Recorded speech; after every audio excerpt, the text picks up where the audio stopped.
Hello friends, આજે હું તમારી સાથે દહીંવડાની રેસીપી શેર કરું છું. દાળ ચોખા પલાળવાની ઝંઝટ વગર દહીંવડા કઈ રીતે બનાવવા એ રેસીપી છે. એના માટે મેં અડદ દાળનો લોટ લીધેલો છે અને ચોખાનો લોટ છે. બેની ક્વોન્ટિટી એક સરખી છે. અને ખાટી છાશ હોય એનાથી મેં બેટર તૈયાર કર્યું છે. બેટર થોડું જાડું તૈયાર કરવાનું, જેથી વડા સરસ રીતે ઉતરે.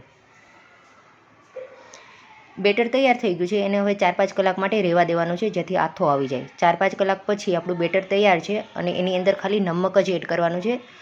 બીજું ઈનો કે ખારો કે કશું જ નથી નાખવાનું, તો પણ તમારા વડા સોફ્ટ અને એકદમ પોચા એવા સરસ બનશે.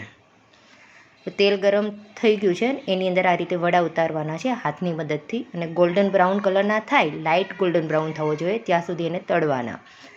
અને આવી રીતે કાઢી લીધા છે મેં. વડા બધા તૈયાર છે. એને હવે ઠંડા પાણીની અંદર 1-2 મિનિટ માટે રહેવા દેવાના છે, જેથી વધારાનું જે ઓઇલ હોય એ બધું નીકળી જાય અને અંદર સુધી પાણી જાય, એટલે વડા એકદમ પોચા થઈ જશે. હવે 1-2 મિનિટ પછી 2 હાથની મદદથી આ રીતે વડાને દબાવીને બધા તૈયાર કરવાના છે.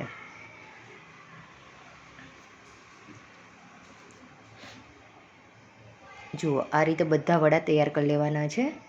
પ્લેટની અંદર મેં આવી રીતે વડા તૈયાર કર્યા છે. હવે આપણે અસેમ્બલ કરીશું. આ મીઠું દહીં છે, જેમાં થોડુંક એવું નમક અને ખાંડ ટેસ્ટ પ્રમાણે ગળ્યું તમે જેવું ખાતા હોય એવું તૈયાર કરવાનું. ગ્રીન ચટણી છે, લાલ મરચું અને શેકેલા જીરાનો પાવડર. બસ આટલી વસ્તુ તૈયાર રાખવાની અને પછી આ બધું અસેમ્બલ કરી દેવાનું, એટલે તમારા દહીં વડા તૈયાર થઈ જશે.